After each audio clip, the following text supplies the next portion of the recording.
Welcome friends. Bhagyalakshmi serial இன்னைக்கு எபிசோடில் பார்த்தோம் அப்படின்னா, ராதிகாவை திட்டுறதுக்காக கோபி போகிறாரு. எல்லார் முன்னாடி நீ எனக்கு சப்போர்ட் பண்ணி பேசுவேன்னு பார்த்தா, எல்லார் முன்னாடி நீ என்னை அசிங்கப்படுத்திட்ட அப்படின்னு சொல்கிறாரு.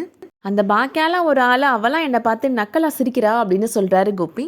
நீங்கள் தான் கோபி என்ன அசிங்கப்படுத்திட்டீங்கன்ற மாதிரி சொல்கிறாங்க ராதிகா. பாக்கியா உங்களோட முன்னாள் மனைவி, அவ்வளோதான், அவங்களுக்கும் உங்களுக்கும் என்ன சம்மந்தம் அப்படின்னு கேட்குறாங்க ராதிகா. அவங்க மேலே உங்களுக்கு இன்னும் உரிமை இருக்குன்னு நினச்சிட்டு இருக்கிறீங்களா? நீங்கள் என்ன அவங்கள மறக்கலையா? நீங்கள் தான் என்ன அவமானப்படுத்துறீங்க அப்படின்னு பதிலடி கொடுக்குறாங்க ராதிகா. இதுக்கிடையில் ராதிகா பாக்கியாவை பார்த்து பேசுகிறாங்க. ராதிகா முன்னாடி மாதிரி இல்லை, ரொம்பவே மாறிட்டாங்க. பாக்கியாவை தோக்கடிக்கணும் அப்படின்ற எண்ணம் அவங்களுக்கு சுத்தமாகவே இல்லை. பாக்கியா பக்கத்தில் நியாயம் இருக்குது அப்படின்றதுனால பாக்கியாவுக்கு சப்போர்ட் பண்ணி எல்லா இடத்துலையுமே பேசுகிறாங்க. அதே அக்கறையில் தான் இப்போது பாக்கியாட்ட சொல்கிறாங்க ராதிகா. உங்களுக்கு சீக்கிரமாகவே கல்யாணம் பண்ணி வச்சுட்டாங்க. உங்களுக்கு என்ன ஒரு 43-44 வயசு இருக்குமா அப்படின்னு கேட்குறாங்க ராதிகா. உங்களுக்கு வாழ்க்கைக்கு ஒரு துணை வேணும்னு நினச்சிங்கன்னா நீங்கள் கண்டிப்பாக கல்யாணம் பண்ணிக்கோங்க. பசங்க தான் வளர்ந்துட்டாங்களா, அவங்கள பற்றிலாம் நீங்கள் நினைக்காதீங்க. அவங்களாம் ரொம்ப மெச்சூர்டாக தான் இருக்கிறாங்க அப்படின்னு சொல்கிறாங்க ராதிகா. இனியாவுமே ஏதாவது வேலை கிடச்சி வெளியூர் போயிட்டானா நீங்கள் தனியாயிருவீங்க அப்படின்னு சொல்கிறாங்க ராதிகா. பழனிசாமி உங்களுக்கு ரொம்ப நல்ல ஃப்ரெண்டுன்னு எனக்கு தெரியும். உங்களுக்கு அவரை பிடிச்சிருந்துச்சுன்னா நீங்கள் அவரே கல்யாணம் பண்ணிக்கலாமே அப்படின்னு சொல்கிறாங்க ராதிகா. பாக்கியா ராதிகா அக்கறையில் தான் பேசுகிறாங்க அப்படின்னு கொஞ்சம் கூட புரிஞ்சுக்க மாட்டேன்றாங்க.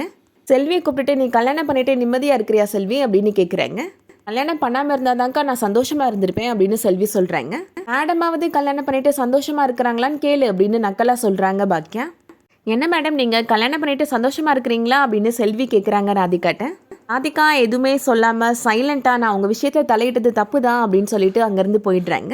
வீட்டை விட்டு வெளியில் போங்க அப்படின்னு கோபியை பார்த்து சொல்லியும் கோபி இன்னும் பாக்கியாவை மதிக்காமல் வீட்டுக்குள்ளேயே தான் இருக்கிறாரு. ஈஸ்வரியுமே பாக்கியாவை பற்றி ஏண்டா தப்பாக பேசுகிற அப்படின்னு ஒரு வார்த்தை கூட கோபியை பார்த்து கேட்கல. பழனிசாமிலாம் இனிமேல் இந்த வீட்டுக்கு வரக்கூடாது, பழனிசாமி கூடலாம் நீ பேசக்கூடாது அப்படின்னு பாக்கியாவை பற்றி தப்பாக தான் நினச்சி பேசிகிட்டு இருக்கிறாங்க. அவங்கள எதிர்த்து கூட ஒரு வார்த்தை கூட பேசலை பாக்கியா.